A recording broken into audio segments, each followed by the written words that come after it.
I've been asked to introduce one of the most stunning moments in Labor Committee history.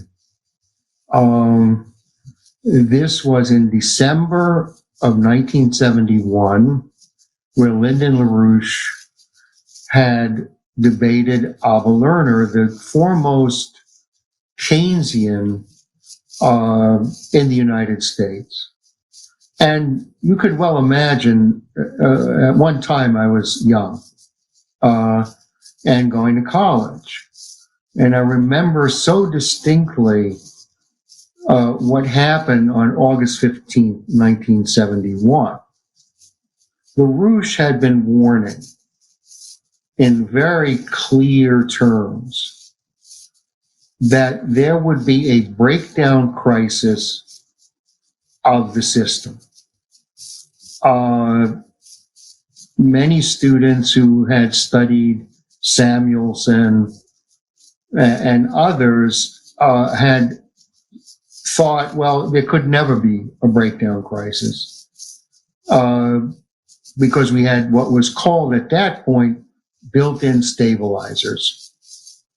And therefore you could manipulate the money supply such that major crises, you can have a hiccup, but you could never have a major crisis.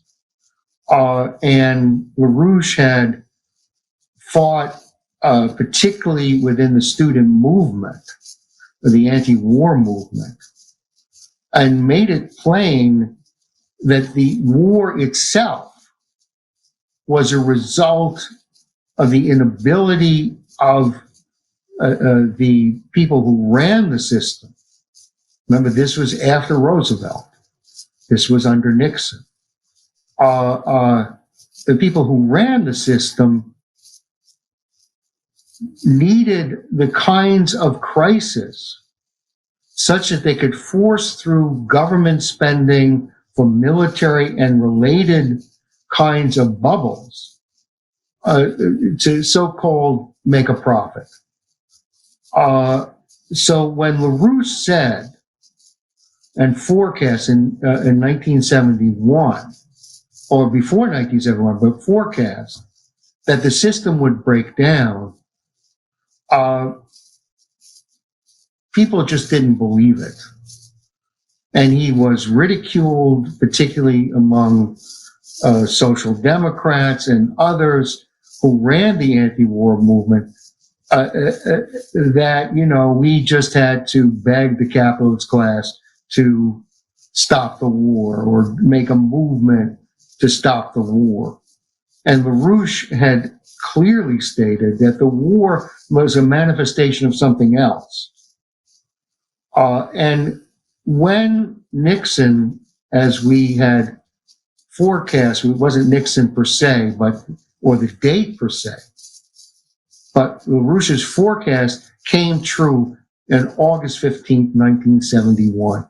And there was a complete upheaval around LaRouche because he was proven right. In other words, if you forecast something and everybody says you're wrong, and then it happens,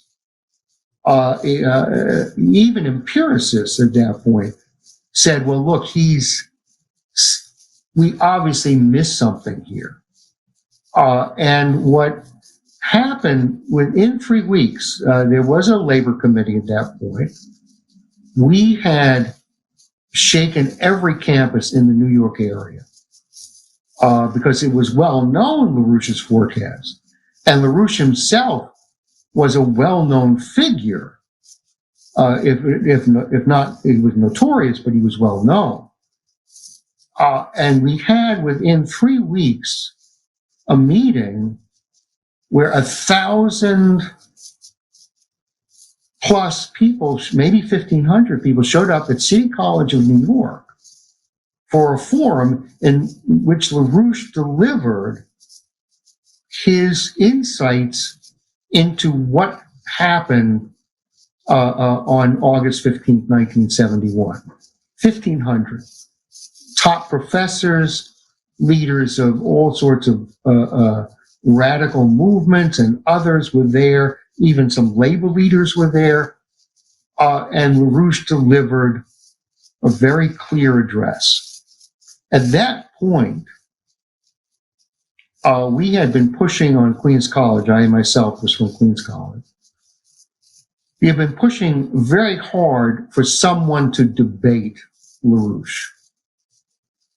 And Abba Lerner, as I said, the foremost Keynesian, he wasn't from the United States, actually he's from Israel. But he was in the United States, and he was from London also. But he was in the United States, and he agreed to debate LaRouche. Why? Because LaRouche now was a fearful danger to the people who ran the country, and particularly the British. So they put Abba Lerner out there. And Lynn, he doesn't make rhetorical points, as you'll hear. He doesn't make debaters' points. And he pinned Abba Lerner on the question of the fact that by implementing austerity, you could possibly get out of a crisis by cutting wages, by cutting living standards, by cutting capital investment. You could get out of a crisis. And Brazil was attempting to do that, and Nixon was attempting to do that within the United States when he put on wage price controls. And what Lynn got Abba Lerner to admit in the room, which stunned everybody, he kept saying, well, you may not, and you may even honestly may not want dictatorships or police states to implement such austerity, but this was done in Nazi Germany when Hjalmar Schacht had proposed wage price controls, had proposed cutting wages below living cost of living of anyone. And Lerner said, well, if the Germans had just done what Schacht said, then they wouldn't have needed Hitler. And at that point, people were stunned. Because what LaRouche had forced out was the mailed fist on the velvet glove. They tried to sell it, as LaRouche had called it, fascism with a democratic face. But if you oppose it effectively, then Hitler or the police state would be the way it would be implemented. So when LaRouche did that, the whole place broke up. And you'll hear LaRouche in the way he proceeds, because he doesn't go for cheap debaters' points. He's saying we have two different worldviews, one based on physical economy and one based on monetary theory and information theory, in fact. So this was an explosion. And 2 weeks later, up at State College of New York in Buffalo, there was a very well-known philosophy professor by the name of Sidney Hook, who was probably the most prominent United States head of the what they would call the Congress for Cultural Freedom. He was the head of it.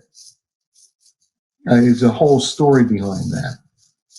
But one of our associates had confronted him on this question of Abba Lerner. And did he support Abba Lerner? And he had heard of it for one. And he said, I assure you, Lyndon LaRouche will never be allowed to debate on any campus in this country ever again. And indeed, that did happen. But the explosion and the implications of what LaRouche had done indicated that they could not try to philosophically or politically debate LaRouche. And therefore, they used other methods, as you have either found out by now or will find out later. So that's what I wanted to say by way of an introduction.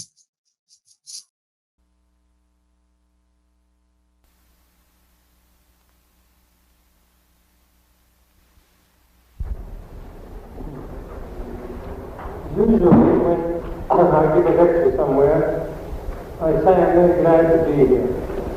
And usually I am. This time wouldn't be true. The only reason I'm here is because I promised to do so. And I certainly would have not come here if I had not promised, after seeing the voluminous literature which has been appeared in connection with this meeting. I'm used to being told that I'm wrong. I'm used to being told that I'm too abstract. I'm used to people disagreeing with me.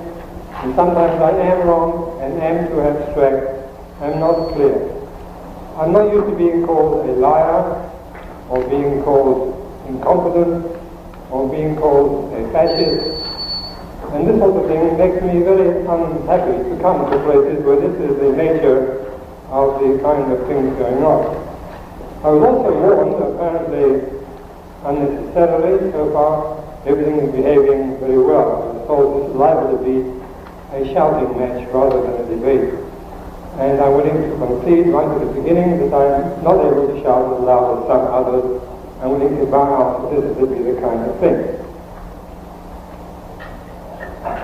However, I am here, and I am a teacher, and I like to teach, and so I will take a few minutes to talk about something which I know something about, I think, which I think I have some competence in spite of all the letters in the press here.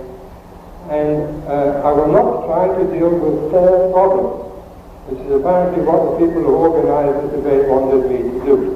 Instead, I will try to lay down what seem to me the basic propositions of the nature of the new economic policy produced by President Nixon and the things which I think it can achieve.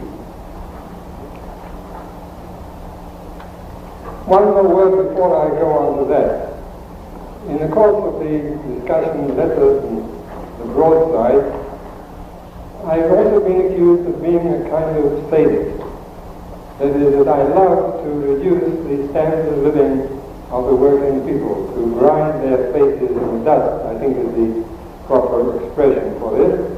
And that is because I have been against increasing wages, and in fact, on some occasions, I have proposed a decrease in wages. Now, in the context, this must be understood, that I did not believe ever that this decrease in wages would make the workers any poorer or have less things to eat. It was clearly understood that there was a decrease in money wages, which would make it avoid the inflation, so that they would be just as well off with the wage, with the lower money wage, as with the higher money wage. The most important difference being that there would be more work for more people, which I am in favor of. But apparently I thought this should not be necessary to emphasize, but apparently it is necessary, judging by the letters, etc. Now, what is the new economic policy? There are a few very simple propositions, which seem to be disputed by the people who organized this meeting, with arguments to which my normal response is, why don't you learn this economics? We're having an inflation in which prices are rising. Inflation often happen because people are spending too much money trying to buy more than is available to be bought. Whenever this happens, the prices have to rise, and if that is the nature of the inflation, the cure for it is to remove the cause, which is usually the way of curing anything satisfactorily. And in this case, the cause would be that there is too much spending, and this can be done by the government taking money away from people so they shouldn't be able to spend so much, and then they'll be able to buy the same thing without the increase in price. This, however, is not the nature of the inflation we are having now. It does not make sense to say that there is too much spending when we are having 6% unemployed, when we have managed not long ago with only 3.5% unemployed. We have more unemployed because the spending is not enough to buy all the goods which could be produced, which is why people are not producing them, since the employers will not employ people to make goods which they can't sell. There is not enough spending. So we cannot say the inflation is due to too much spending. It is then due to something else. What it is due to is the power of the sellers, not of the buyers, to raise the prices. The workers raise the wages, the employers raise the prices. The employers agree to pay the higher money wages because they can pass it on in charging higher prices. And they each blame each other, and possibly even quite sincerely. The employers say we must raise the prices because our costs are going up, and they are, because the wages are rising. And the representatives of the workers say we must raise our wages because the prices are going up, and that is also true. And so we have each blaming each other, and you have to find out which came first, chicken or the egg, and of course there's no sensible answer in doing that. What needs to be done is to remove the cause. The cause is the pressure of wages and of prices to go up because of the bargaining power which the workers have and because of the market power which the businessmen have. And the attempt by the new economic policy is to curtail this power, the result of which would be to check the inflation. That is not the most important part of it. The thing is serious not because of the inflation, which at the present rate doesn't do any terrible harm. Other countries are managing with much greater inflation and having greater prosperity and employment, which is more important than that prices are rising.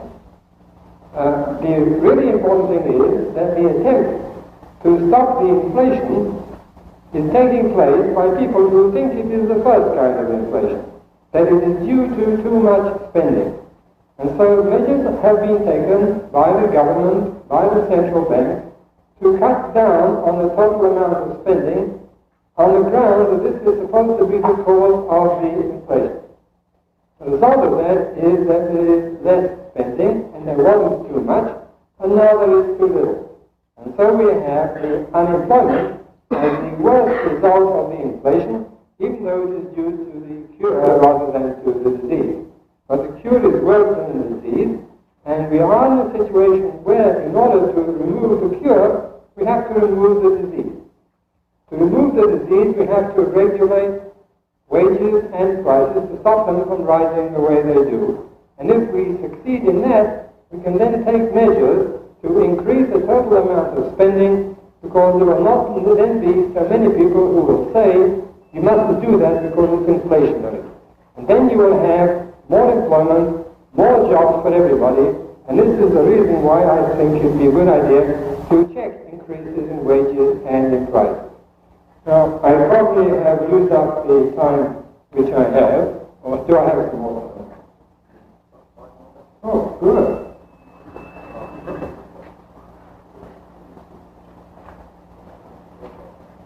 What is needed then is to do something to stop this, and then we can have a policy of increasing the total amount of spending.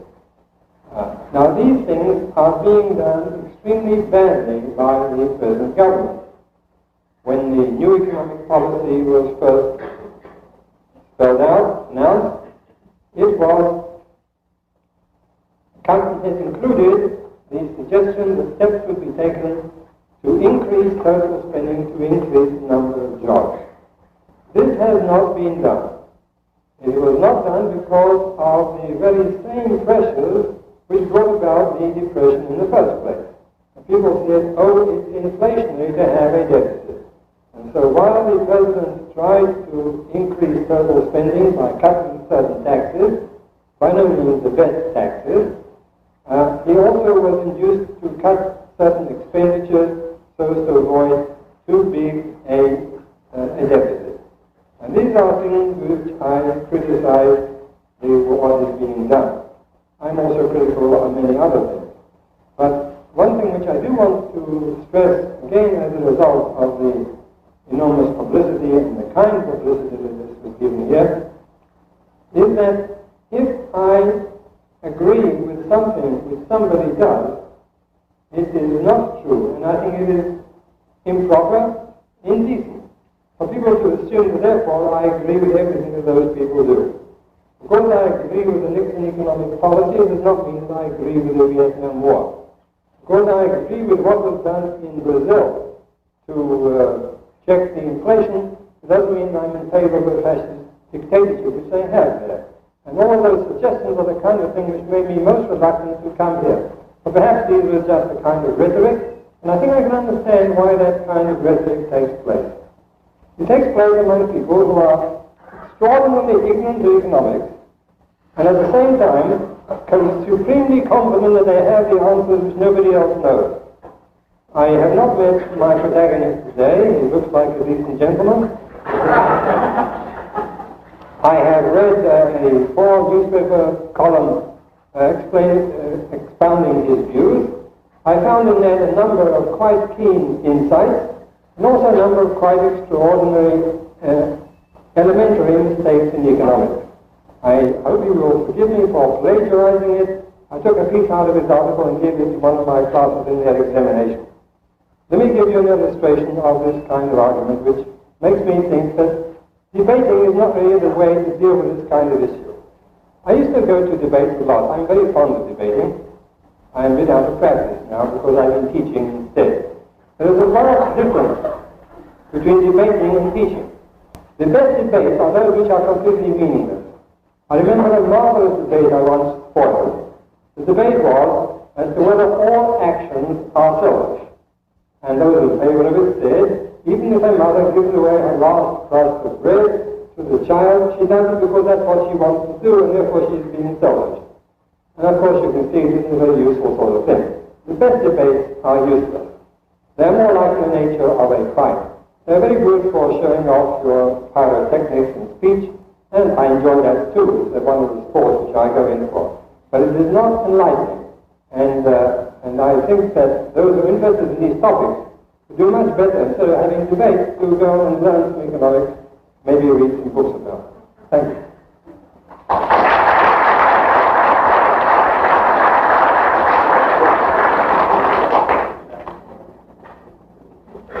The next speaker will be Lynn Marcus, revolutionary socialist, national chairman of the National Caucus of the Labor Committees, author of Third Stage Imperialism and Philosophy of Socialist Education, and a forthcoming work, Dialectical Economics.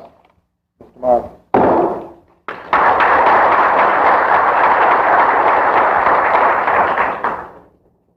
The trouble with heat, which Professor Lerner doesn't seem to grasp, is that in the ordinary course of events, economic teaching in universities is more like the practice of a priesthood than anything to do with reality. It's simply something you learn. You don't use it in business much. Point of fact, most business economists or most practicing economics in business do not have an economics training, but usually in industrial engineering or some other type of training. However, in the course of a crisis, these abstractions, which are the priestly affairs of economic education, which you have to learn to pass the course primarily, become something more than abstractions. They become something relating to concrete policies which affect the lives of people. And they have consequences for people. And thus people who are too divorced from reality, seeing these abstractions merely as innocent intellectual toys, lack a grasp of the blood concreteness that these abstractions sometimes lead to in practice. And therefore, since the lives and well-beings of millions and even billions of people are at stake, that an error in the domain of abstraction is not an intellectual error. It can be a bloody crime against humanity. A professor who says innocently, the economy, from my point of view, would be better organized if certain administrative arrangements were made, does not necessarily think out to the kind of administrative arrangements which in practice realize that very innocent practice. Professor Lerner may attempt to divorce his economic policies from the policies of the government of Brazil and see them in abstraction and detachment from that. However, you cannot carry out the economic policies which are recommended for Brazil without having the kind of government which makes those economic policies work. You could not have the kind of policies which are recommended, which he's recommended as a classic austerity policy for increased unemployment. Now, it is classic in the sense that this is precisely the policy of Schacht from 1933 on in Germany, in which wages were frozen to prevent the inflation and in order to increase employment. He may personally detach himself from that, but it's not possible for the politicians to accept his advice to detach themselves from the kind of government and the kind of procedures which enable those abstractions to become reality. And that has to be grasped, because now no longer is economics merely a plaything of an obscure corner of the academic priesthood. Now economic policy is that which determines the lives and daily lives and conditions of people. The form of economic policy determines the kind of government which is necessary to carry it out. And the only kind of government which can carry out the kind of policy which Professor Lerner recommends in all well-meaning, all good intention, would have to be a Bonapartist or fascist government. He may be opposed to fascism with every fiber of his being. This was also true in Germany, where many economists, liberal economists, who proposed austerity, were also opposed to the Nazi regime. But nonetheless, there are men who will take up these policies and carry them out, and they will be Bonapartists or fascists, not Professor Lerner. So he must understand that sometimes his good intentions do not ensure that his policies carried into practice will work out as he sees them in human terms. Now, to put the whole problem into concrete focus, this is not a national problem, it's a world economic problem. Right now, whether there's a depression before Christmas or January, or one later in 1972, seems to hinge upon decisions which will be made, according to a report 2 weeks from now in Washington, when the Group of 10 again meets, and attempt to see if they can come up with a kind of policy which is agreeable to both the Europeans, Japanese, and to that amateur economist, most amateur, from Texas, Treasury Secretary Caucus. Now, what's the possibility? Because this tells you, the reason I go to this is because this is the only way you can understand what we're facing right here. What Connolly has proposed to do, finally, if his rhetoric means anything, is Connolly has proposed to do what, to a certain degree, what most rational economists would have proposed at August 15th in any case. And some degree of confidence which swelled around the world as of August 15th was based on the assumption that the Nixon administration was going to finally do something of this sort. And then after several months it became clear the Nixon administration was not. Europeans called Connolly all sorts of bad names in public, which is not the sort of things that parliamentarians can do. And Senator Javits in the Wall Street Journal, the New York Times, began to say bad things about Treasury Secretary Connolly too. And under tremendous pressure from banking circles in this country, as well as from Europe, finally the imminent catastrophe which would flow from the continuation of Connolly's former policies got home to the Nixon administration, maybe for political reasons rather than rational reasons, and finally at least it is attempted to put a show of moving in the direction demanded by the Europeans, which is more or less rational from their standpoint. Would it solve the problem? It would not. What it would do is prevent an immediate depression. If, for example, 2 weeks from now, the Group of 10 came out with no meeting, with no agreement, then this would destroy confidence in the capitalist economy throughout the world, and it would mean blocks and sectors would tend to go each way, each trying to defend themselves against the effect of the competition from other sectors. In other words, an unraveling of the world economy and world trade crisis, and an immediate replay, to the extent that there is any replay in history, of 1931 onward, particularly what happened about 6 months after the London, or the British decision to float the pound in September 1931. What will happen probably is that they will, at this stage, agree, or at least we can assume that that's the most rational course of action for them, and it now seems that Connolly has finally gotten the word. There will probably be a 7 to 10% devaluation of the dollar, which means there has to be a gold devaluation in some term or other, otherwise it's meaningless.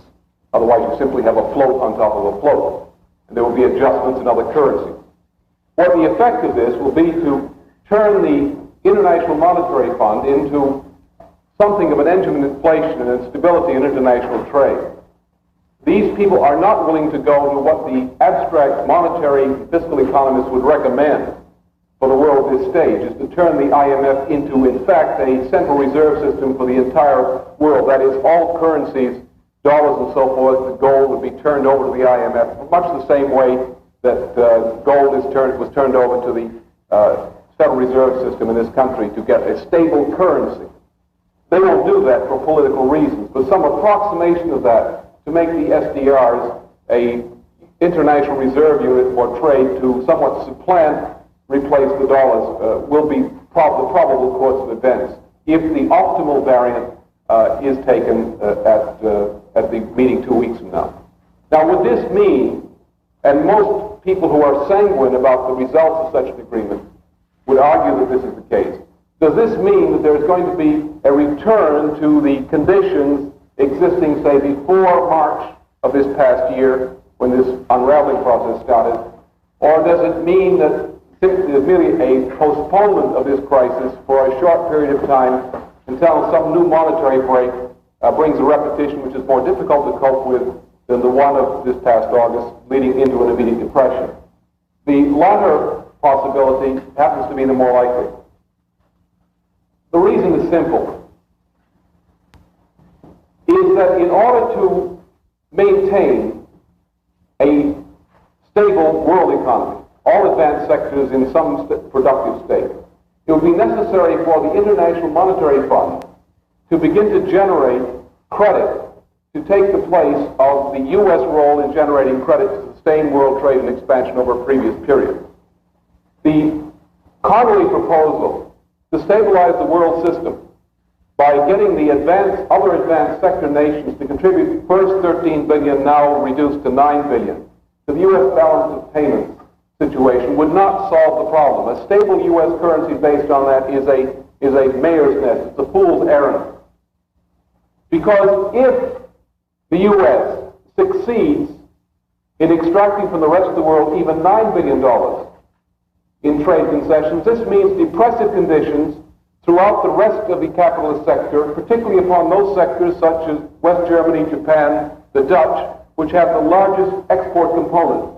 So something very much like what happened to Germany and to other nations after 1929, particularly after 1931. So that to the extent that the U.S. stabilizes the dollar by this kind of short-term measure, accompanied perhaps by $30 billion repatriated from Europe into the U.S., which would be an inflationary measure. To that extent, there is absolutely no solution to the U.S. or to Europe, because to depress Europe and Japan, to create depression conditions in Europe and Japan, pulls the plug out under the entire international monetary system, and when that begins to go, the dollar goes with it. So what Connolly has proposed is no solution at all. Now this brings us to what Professor Lerner talked about. The monetary expansion process is no solution, precisely because the present crisis was caused by an exhaustion of the capacity for further monetary expansion of that type. And to attempt to return to it, except on a very modest basis for a short period, is impossible.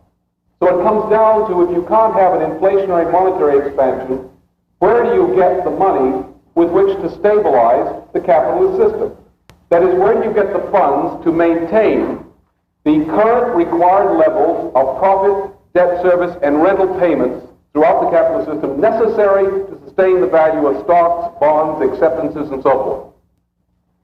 If you're not expanding the monetary system, then you must get the payments out of the existing monetary flows based on existing levels of production. This means that profit, debt service, and rent can be increased only at the expense of two other sectors. These are respectively primarily the wage sector and secondarily the farm sector. Therefore, what happens in a period like this is that in order to maintain the capitalist system, not the ability to produce, but in order to maintain the capitalist system, it dictates an assault primarily on wages for the purpose of increasing or maintaining payments to the account of profit, debt service, and rent. So the old classic class struggle, in which the general interests of working people and farmers to a lesser degree, because the attack on farmers will be somewhat less immediately, against those who represent the interests of profit on stocks, debt service on bonds and other forms of debt, acceptances and so forth, and rent, are locked in a struggle that one must survive at the expense of the other. Now, you would say the false theory on which Professor Lerner's argument is predicated is that the cause of post-war inflation is the rise of wages of productive workers, especially trade union workers. This is essentially a nonsense argument. It is not the case. The thing which causes, there are two things which cause inflation, or this type of inflation, that have tended to cause it since about 1870.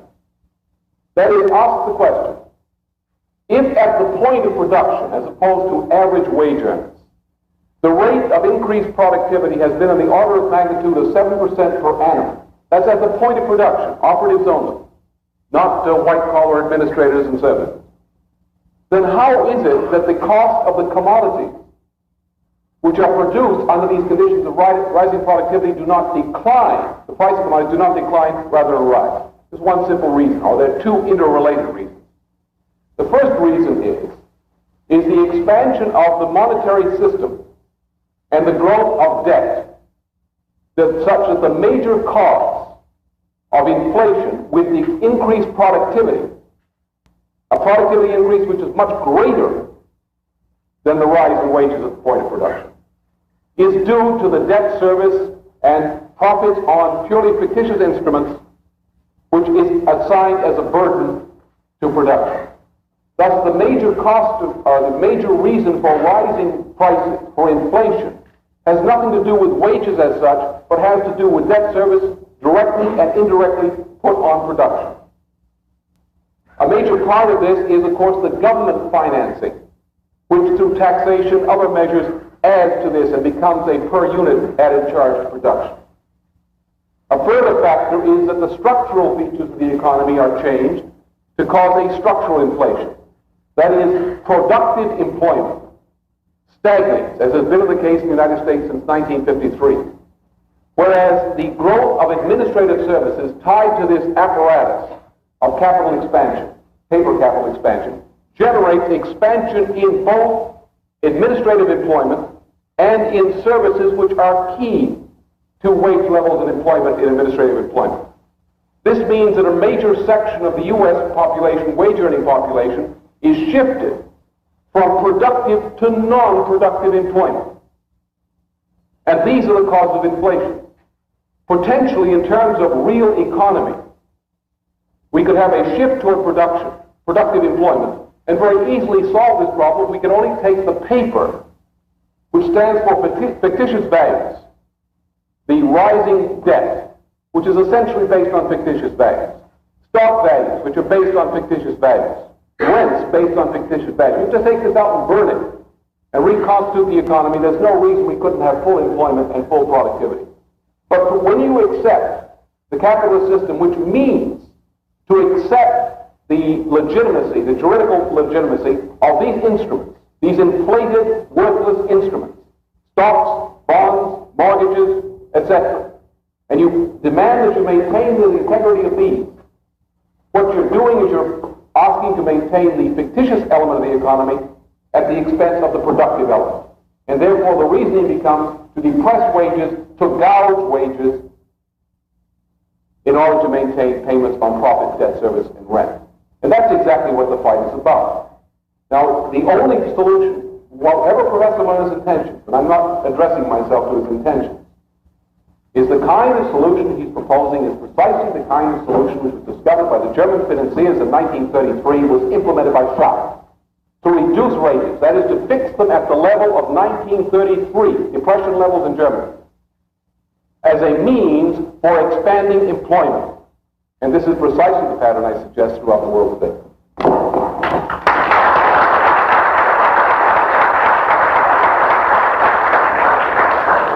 There will be a 5-minute rebuttal by each man, if they so wish.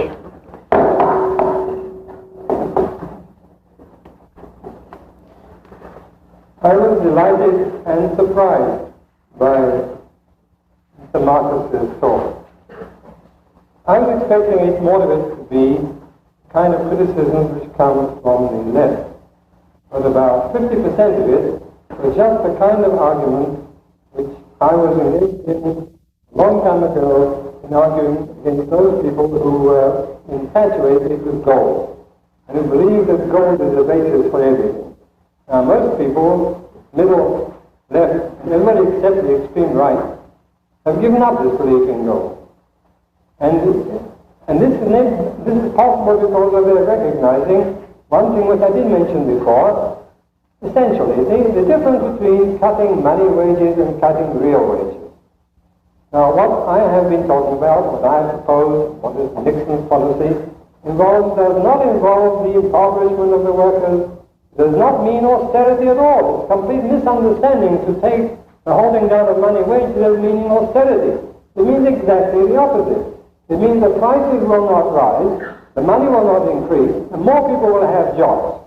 Now, can more people have jobs? There were people, especially in the 1930s, and they were responsible for the Great Depression of the 30s, who said it is wicked, it is wrong, it is impossible to create more money unless there is gold buried somewhere to back it.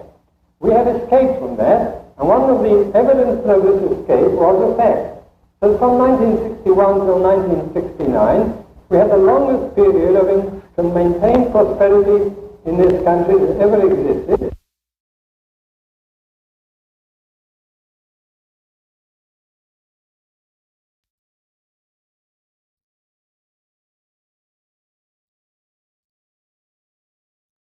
Private workers or the fruitful farmers.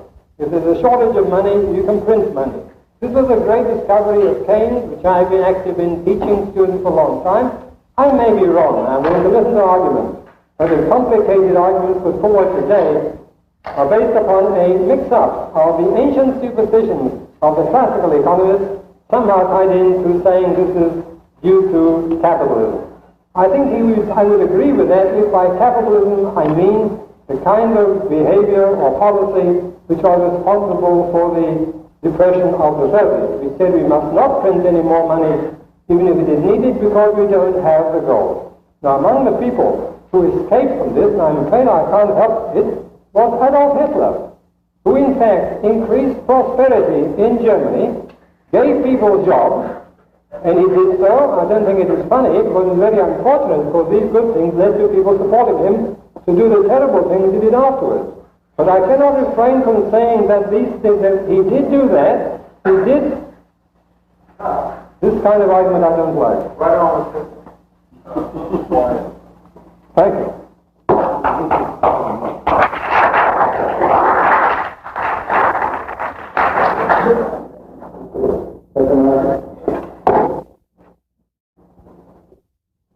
Actually, there's a confusion about gold, which I'll deal with very particularly. I'll just make 2 points. The first about gold can be backed against the future as well as against the present holdings. So if there is future real production to meet this promissory note, all is fine. However, if production is declining relative to the rate of expansion of these promissory notes, then obviously what you get into is simply a process of refinancing promissory notes.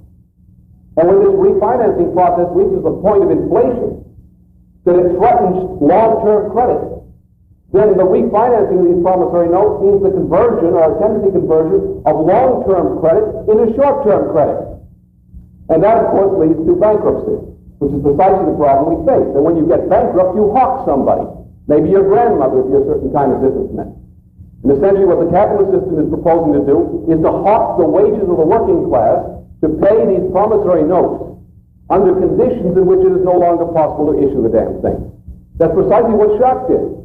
As I said, Professor Lerner attempts to divorce again Schach's proposal from the kind of government that Schach represented. The reason the German financiers supported Hitler was not because they had any enamorment for Hitler. No capitalist, no financier, no Rockefeller wants some pig like Goering coming in and grabbing up whole sections of his industry, or support legions of SS grafters. But in fact, the only way in which the policy that Professor Lerner proposes can be implemented, and enough people are won to it, if there is a fascist movement in the United States, then the American financiers will support it just as they did Hitler. Not because the abstraction itself seems to imply a fascist state, but in order to impose these kinds of austerity policies on the working class has to be atomized and suppressed. And there's only, under modern systems, there are only two kinds of government which do that. In an underdeveloped country, you can do it with a Bonapartist regime like that in Brazil. In the advanced sector, where you have a very large working class, which is well organized, which has a trade union tradition, you can break the working class only by atomizing it and suppressing it. And therefore, the only way that the kind of policy that Professor Lerner is talking about can be carried out is by a Brüning and von Papen regime succeeded by a Hitler regime, or its equivalent in the U.S. And that's what the practical issue is. As far as the economic issues as such, of course, there are many things he raises which are much more involved and involve the whole comparison of Marxian economics with the brand X which is generally taught. But that's a longer discussion.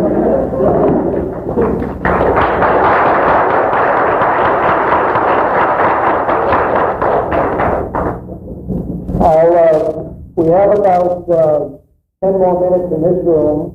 I'll throw the panel open to questions. I'll ask you to try to make your questions as direct and brief as possible. Maybe I'll move from one wing to the other. Somebody on the left, your right, my left, a question? Liz? You're always trying to stop things.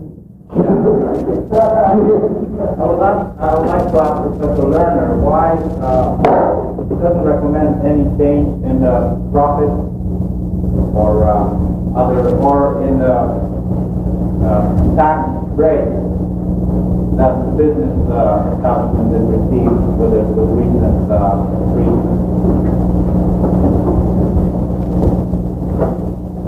Why don't I recommend other tax changes? I do.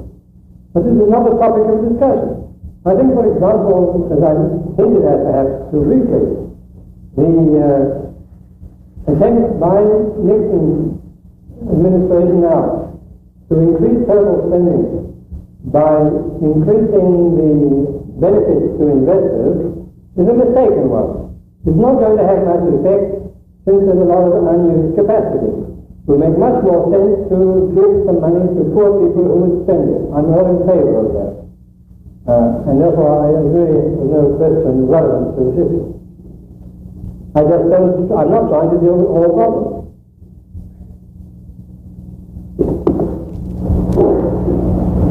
Mr. Marcus has said that the policies advocated by Mr. Lerner are austerity policies of sort that cannot be carried out except by repression. Mr. Lerner has said that it is not an austerity policy if you propose to reduce money wages but not real wages. Now, Mr. Marcus has not spoken directly to that point. There seems to be a little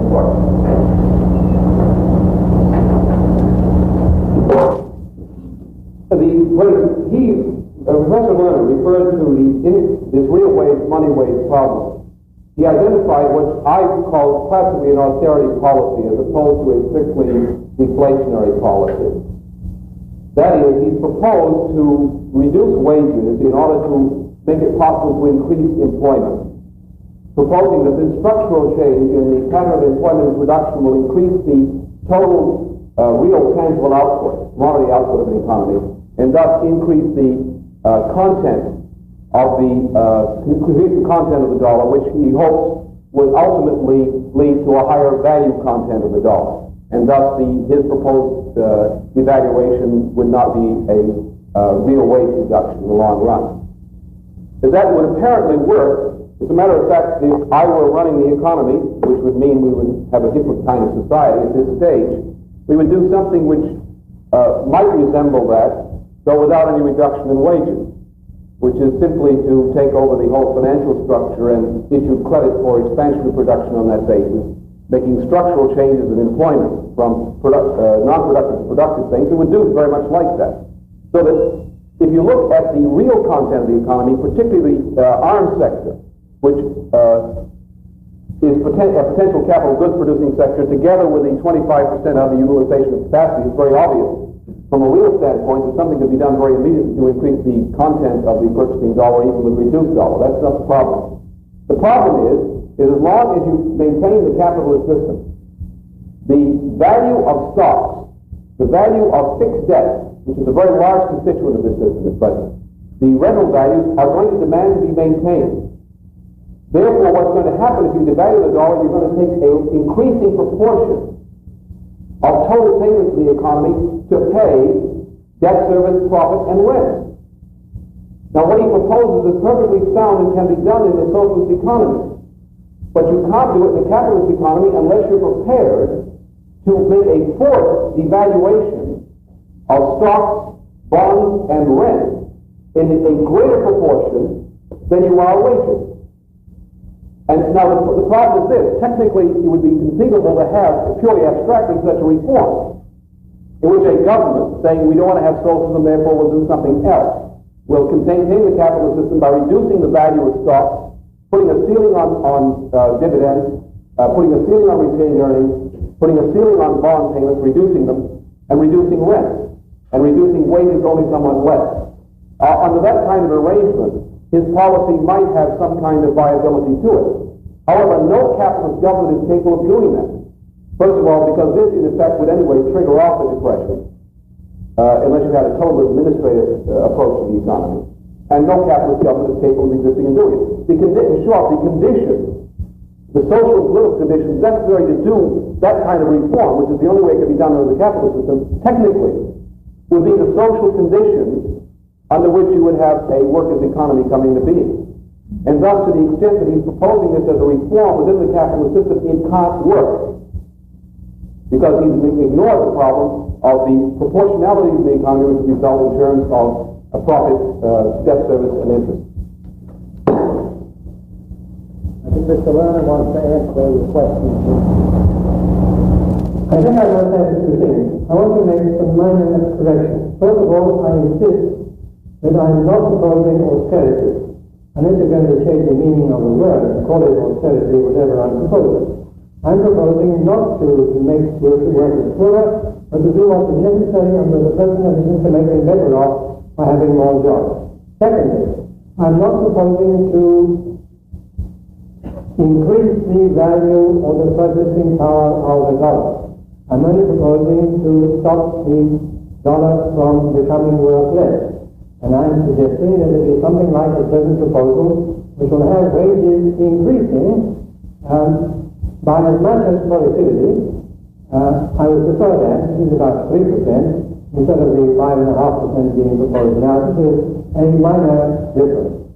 As to Mr. Marcus is saying that he would do something in a socialist society, what he's proposing he would do is really very similar to what I am proposing. I just don't know why you have to leave that side of the society in order to do it. You can do it now. It can be done. It has been done. It was done every time there was an improvement in the economic conditions of the country. More money was created. A great fuss was made by Mr. Marcus about the accumulation of debt.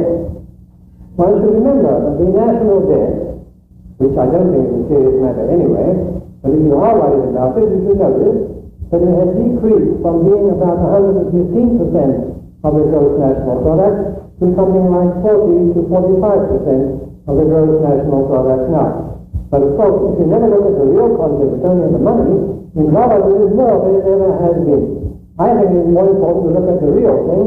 Why am I talking about real wages? There's one thing which I agree with Mr. Marcus. It is not likely that it is possible in a capitalist society to make a large reduction in the share of the product going to capitalists. I myself would like to reduce the share going to capitalists and increase the share going to workers more accurately. I'd rather increase the income of the poor, whether they're workers or not. I'm against poverty. But if people are less against poverty than they are against the rich, you get a different proposal. Now I think that the way to improve the condition of the poor is not to be found in taking it away from the rich. The rich have been having about a quarter of the total product, and under the capitalist society will probably continue to do so.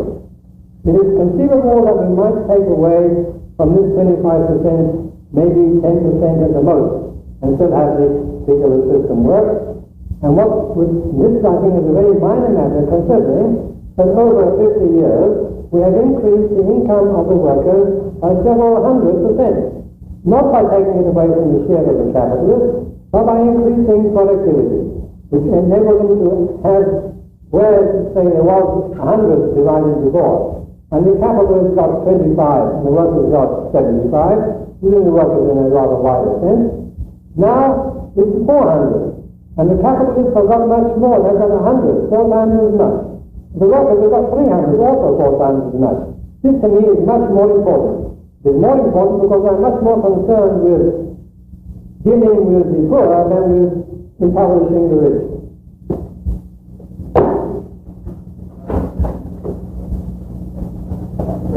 My watch says 5 up, so I think it's best that we move to A258 and we'll pick up the questions there. I'd like to ask Professor Lerner to sort of give us his definition of you mentioned that one can always print money, and it is well known that, for instance, you print money with the expectation that that money is going to purchase something. And if this money is going to purchase something, it eventually is going to have to be, some kind of wealth has to be backed by this money. And you seem to, I think I get the question. Can I print wealth? No, you can't print wealth. You can only print money. It's no use printing money if you can't make any more wealth. It's only if we are in a peculiar situation where we have the wherewithal, we have unemployed workers, unemployed machines and materials, but they're not being used because one little screw is missing, namely the money to pay for it. In this special situation, we have the extraordinary miracle, by just printing money we can get the thing going, and we can make it, but only up to the point that we're able to make more goods. Beyond that point, if you keep on printing money, you just try to buy more goods than there aren't anymore, and then you get just rising prices. But as long as we have unemployed resources, it is perfectly possible to print the extra money which is needed, the absence of which is preventing people from going to work and making the things they'd like to enjoy. I should announce before that we have this room till 3. Professor Lerner has to leave at around 2:30. I have learned that traffic is not so bad, I can stay a little longer. All right.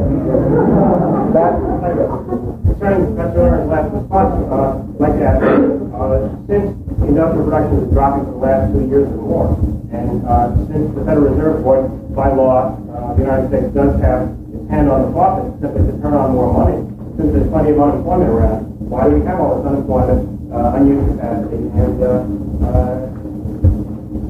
that's the question. Why do we have, in other words, if your solution is so simple, why hasn't it been solved? Because I am not the director of the Federal Reserve Board.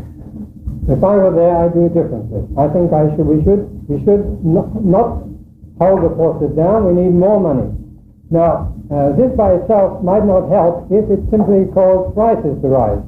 So then the extra money wouldn't be able to buy any more goods. And this is the situation we are in now, and therefore we have to take steps to prevent the increased money which we should have from really working.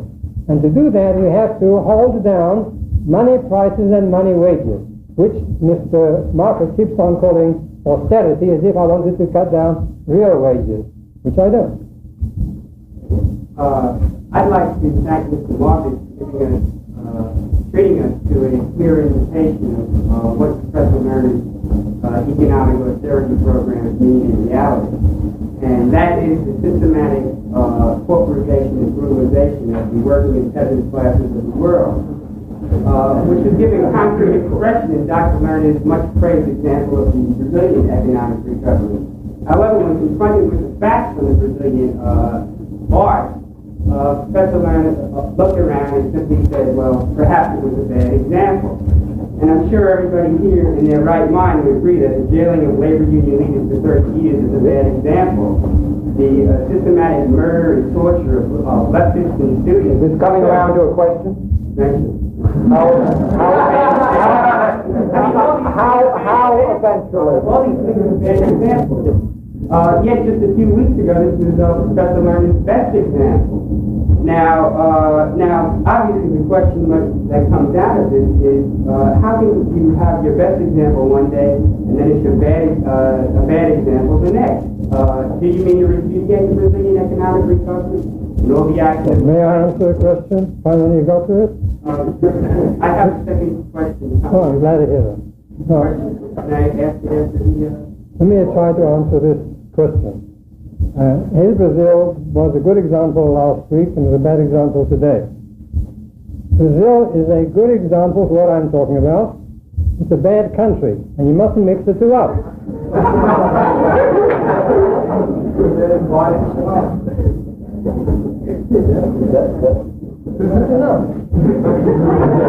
I'll try to get back to you. This is really a classic.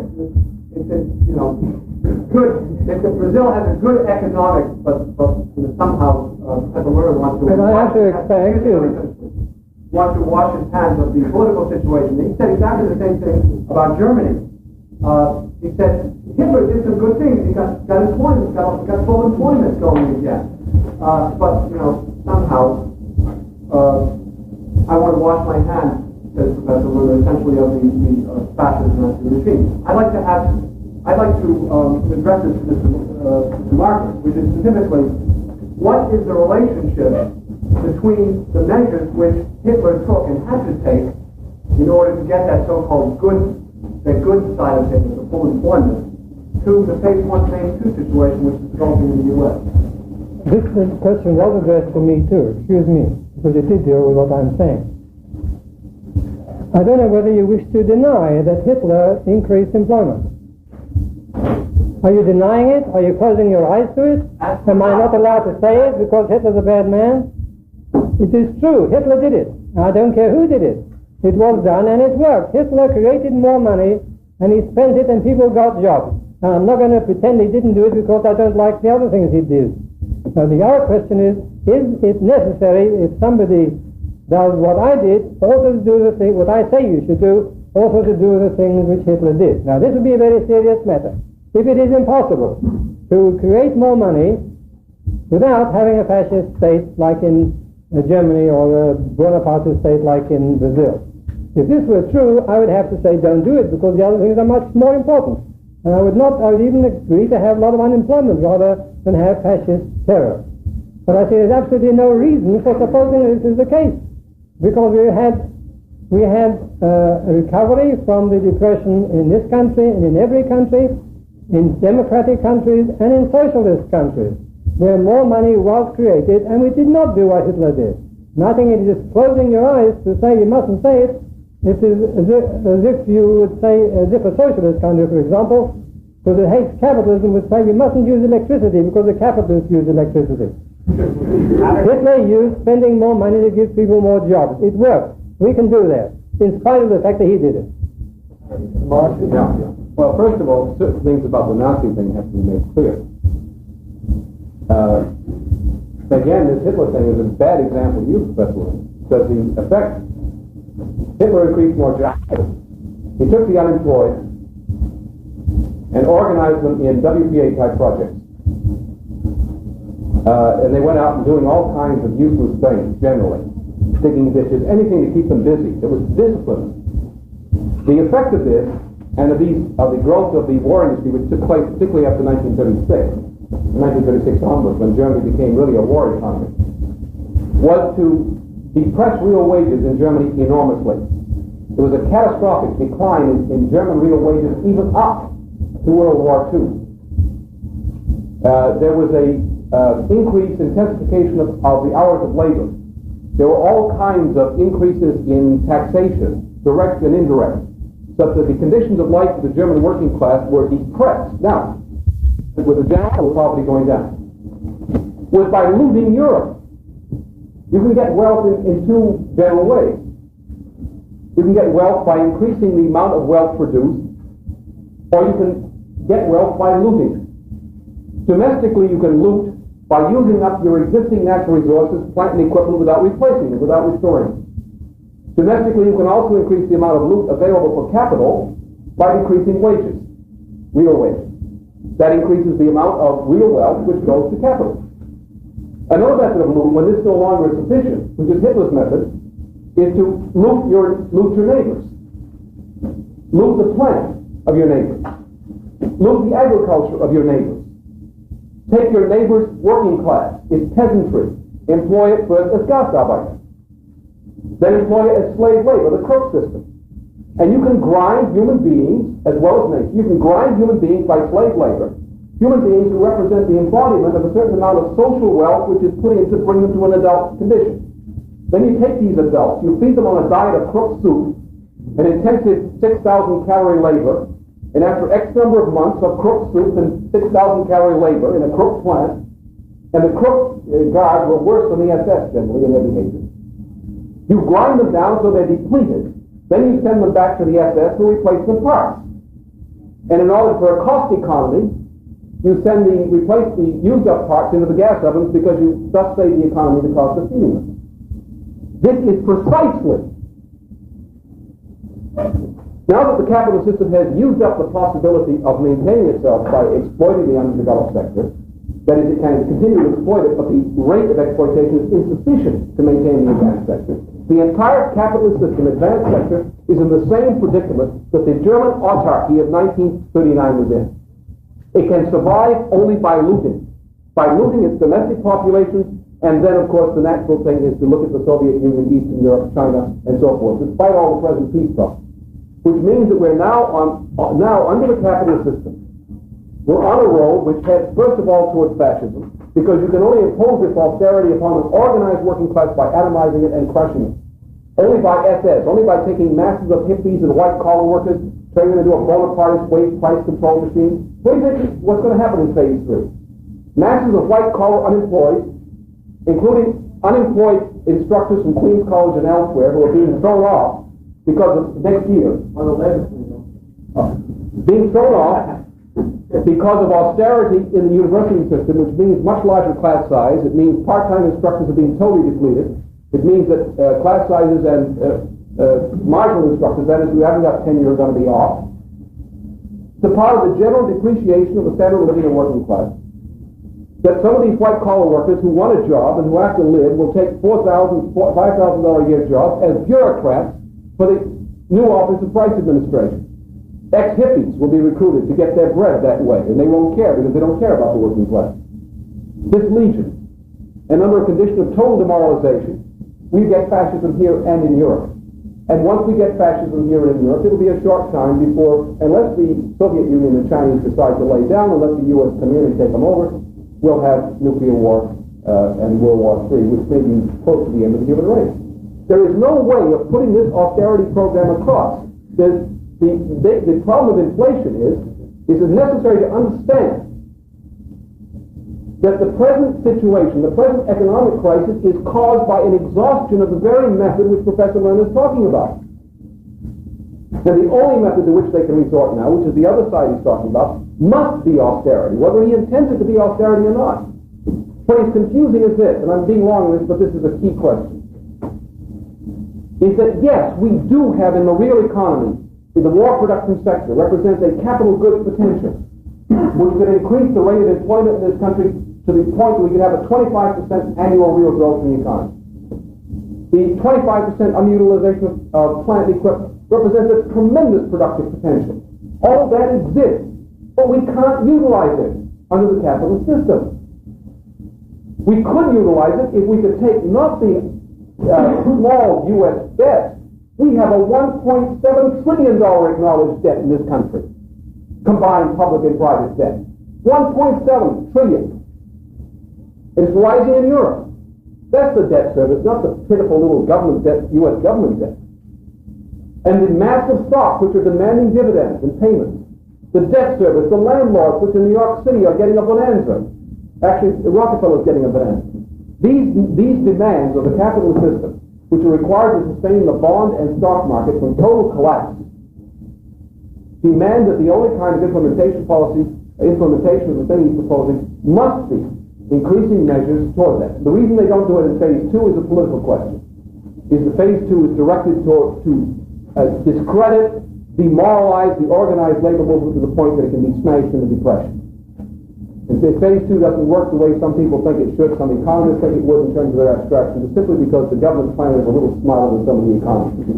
And they recognize that they cannot meet the working labor movement head on. What they've got to do is, first of all, demoralize it and discredit it. If that means making some 7% or 8% concessions contrary to the meaningless 5.5, they'll do it. Because they're getting the larger take. It's by getting the trade union bureaucracy to accept a wage price control policy, they discredit the trade union organizations themselves in the eyes of their own members.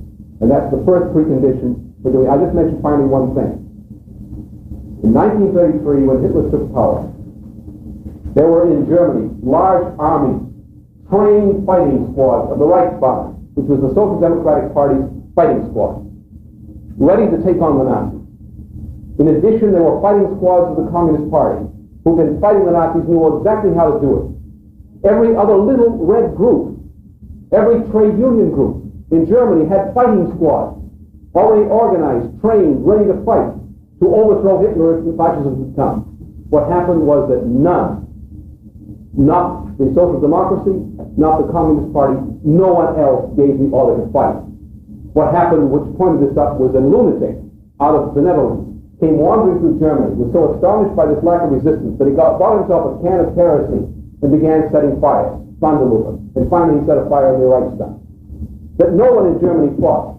The lesson of that is essentially is that if the phase 2 succeeds in co-opting the trade union leadership to the point that the trade union members no longer have any confidence in their own union organization, then they're totally demoralized. Under those conditions, the kinds of things that Professor Lerner is talking about, which he laments are not occurring today, will occur. They'll occur as phase 3, which would be the introduction of home. That's dire predictions. I think Professor Lerner would. I certainly can't deal with all the things that have been raised. Every time Mr. Martin gets up, he brings up half a dozen new theories, including some peculiar history. Let me just mention one point. I happen to have been interested in the developments in Germany before the Nazi seizure of power. And one of the reasons, well, there are two main reasons why I think Hitler was able to seize power. This is not the topic of this conversation, but it's come up and it's of interest. One was that the Social Democrats, before Hitler, believed the way Mr. Marcus does, that it is not possible to create money unless you had gold. And so they allowed the unemployment to grow, and that is what gave Hitler his chance. The other item was that the Communist Party, following the instructions of Stalin, declared that the greatest enemy of the working class was not Hitler, but the Social Democrats. And it was better to let Hitler get to power, and after him, they believed, they would get into power. Of course, he killed them instead. These are parts of the history. There are many other things which I cannot do. I want to say just one thing. It is often said that to make an economist, you take a parrot and teach it to say supply and demand. And it seems to me now that to make an anti-economist, you have to learn the word austerity and keep on using it after many times being shown this is not what we're talking about.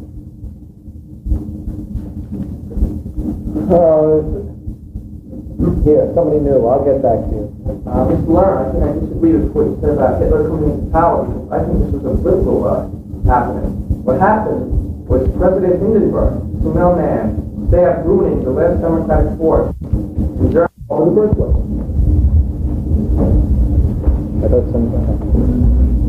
Yes, this deals directly with the points that you just made in this question. One issue is why Professor Lerner's programs necessarily would have to lead to austerity. And I think it might help to clarify things if you dealt with it in terms of his argument. In other words, he has said that if you decrease wages and at the same time print a lot of money, this will lead to increased production, increased expansion of goods, and therefore new prosperity. Could you deal with it in terms of his argument to see that the only way to do this would in fact be an austerity program? Well, in fact, in the past period, particularly since 1966 and especially since 1968, there has already been a decline in real wages in the U.S. economy. And despite all these wage increases, the wage increases, the after-tax disposable income of workers after the wage increases have been on the whole significantly less than the rate of inflation. So the very argument that there is a correlation between rising wages and inflation is obviously, simply on this empirical fact, is utter nonsense. So therefore, since we already have the policy that Professor Lerner is talking about, that is declining real wages, then it would seem that since 1956 that the problem would have been solved by simply printing more money. Now, if we look at the fiscal activities of the U.S. government and Federal Reserve System since 1966, we find, in fact, that these policies have been carried out. And with precisely these policies, which were particularly their accelerations following the May 1970 crisis, which led to August 15. So that simply looking at the thing as a phenomenon without examining the internal dynamics of the thing, it's obvious that the recipe he proposed led to a crisis. And therefore his recipe, even on these grounds, doesn't work. And it goes back to the other kind of thing I was talking about. I'm glad Mr. Marcus thinks it's obvious. I have found in debating with people, whenever I say something is clear or obvious, and they say it's not clear or obvious, I immediately admit defeat. He says it's not clear, it's not clear. And if I did say it was clear, and it's not obvious to me. I did not say, and again, the same thing comes up again and again, I did not say that we want to cure the thing by reducing real wages. I repeat again, I did not say that I want to reduce real wages. I don't know how many times I should repeat it. Once more, I did not say that I want to reduce real wages. I want to stop the money wages rising by more than productivity, because then it will not mean an increase in real purchasing power by the workers, so they just not pay higher prices. That I want to say again and again. And all this talk about financial and material, financial side, to me is not intelligible. It is not obvious. And I hope there aren't many people here who think that it must be true because it's complicated. What is true, and said very clearly by Mr. Marcus just now, is there is a difference between making useful things and making not useful things. If you build pyramids in the desert, this will not increase the standard of living of the workers, nor will the making of war machines increase the ability to produce peaceful goods. This is certainly true. But you don't have to talk about money about that. This is true about production of goods. Wealth is the production of goods and services. Money happens to be an instrument which enables it to be done more conveniently. And this is being discovered also by the socialist countries, who at one time thought they could manage without money, but found that they were mistaken. They can be more efficient because they do use money and prices and calculations of cost and even calculations of profit to guide the managers of the socialistic countries. But still it is only a technique for guiding people to tell whether what they are producing is useful or not, whether people want it or whether they don't want it. And this is how the use of money in Russia, for example, came to be used to make it more certain that the factories produce things which the consumers were willing to buy. And before that, they have physical criteria, and they make things nobody wanted, that would surpass the figures in the 5-year plan, and you have factories full of kettles with holes in them, or kettles too heavy to pick up. When they had to sell them, and this was a test whether they were really producing, they were using the prices, and that is what it is useful for. And the fact that we have had a depression in the last couple of years, which we certainly have had, and that real wages have not gone up the way they could because we are able to produce more, I come back to what's a little bit of economics that I thought I could teach you in this meeting. And that is that there was not enough demand. People weren't buying enough of the product to make it worthwhile for the wholesalers, for the shopkeepers to order it from the wholesalers, And also they didn't order it from the factories, and the factories didn't employ the people because there was not enough spending, not because there was some $1,700 billion worth of debt and credit created. Mr. Lester, do you believe that Mr. Connolly's new plan will have deleterious effects on the working class and economy? Well, you see, here again we have a difficulty. Many of Mr. Connolly's plans I think are very bad. Some of them I think are good. And I asked and I've mentioned some which I'm in favor of. Now, insofar as he is endeavoring to carry out a policy which will prevent money wages from rising more than 5.5% or whatever it is, this is a good thing. Because if this is so, and prices will not be allowed to go out of line with costs, we already are now having tremendous screams because the increase in the price of wages of coal miners is not being allowed to be passed on in the price of coal, in spite of Mr. Marcus saying there's no connection between wages and costs and prices.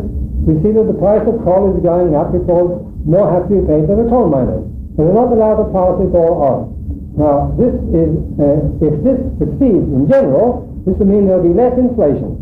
If there is less inflation, there will be less drive for cutting down on total spending, and if there is less cutting down on total spending, there will be more jobs. And that's what I'm in favor of.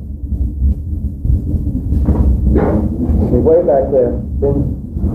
I'd like to ask Dr. Lerner this. Since things are produced because there's not a demand, what was the problem of housing? Is that because there's not a demand? You can suck the blood out of people living in a ghetto? I'm not finished. I have to say also in all this question. We suck the blood out of people in the ghetto for $170 a month or more. Or in fact, is this a problem because people who speculate on the real estate market, who actually drain the country and the world, of real wealth by not putting anything into housing, but merely by speculating, telling banks we can get this amount of rent out of housing, and then doing it. Or is the reason because not enough people want good housing? No, things are not produced just because people would like to have them. You have to pay for it. And you have to pay what it costs. Otherwise people won't produce it. And of course there is a convention that landlords are bloodsuckers because they have to be paid enough to be able to maintain the houses. And they're often not paid enough to be able to maintain them. Allow me. Excuse me. Many landlords are now not being paid enough to make it worth their while to keep their houses. They've been abandoning houses because they're not receiving enough rent to what it costs. They've been presenting houses to tenants, and tenants refuse to take them because they like the landlord to keep on keeping their houses up. Now, of course, houses are difficult to make. You have to pay great high wages to builders and so on. It's one of the reasons why it's expensive and why you don't go into the house building industry. Now, if you're concerned about people not having houses, what you should do is to go and build some houses. And you should borrow some money. And that's what's needed. What is wrong with housing is not rent, but there are not enough houses. There are not enough houses because in this system, people will only produce something if they can cover their costs and make a profit. If you don't allow this to work, you must do some other method. There are other methods too. The government could build houses for everybody and charge no rent. As a tenant, I'd love it. As a taxpayer, I wouldn't. Yes, two questions are We wanted to answer that. Oh, I'm sorry, I didn't see. We'll get to you. This problem of rent is a good one. First of all, in New York City, you've got two problems to consider. They both exemplify the whole problem in the economy on rent. First of all, in respect to existing structures, particularly middle to low income structures, is that the capital valuation of these structures has no relationship to reality in terms of either a depreciated original cost or being replaced in relationship to the actual maintenance cost. What we have in New York is a tremendous mortgage structure, including purchase mortgage structures, which is tied in through rediscounting and discounting of real estate funds into the major banks of the entire world, which are situated here indirectly. Rent in New York is not the payment of maintenance and depreciation, or even that plus a profit. Rent is essentially a maintenance on the basis of a price-earnings ratio of a fabulous fictitious expansion in mortgage and realty property. There's no value behind it. It's a pure swindle.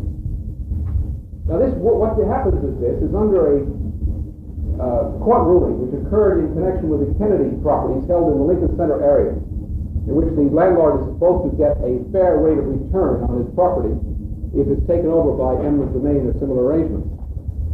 That this price of slum properties, which are actually worthless properties, but which have a high mortgage structure and a high earning structure because of ghetto rent, that the problem of acquiring land for construction in New York is predicated upon the value of a worthless piece of property.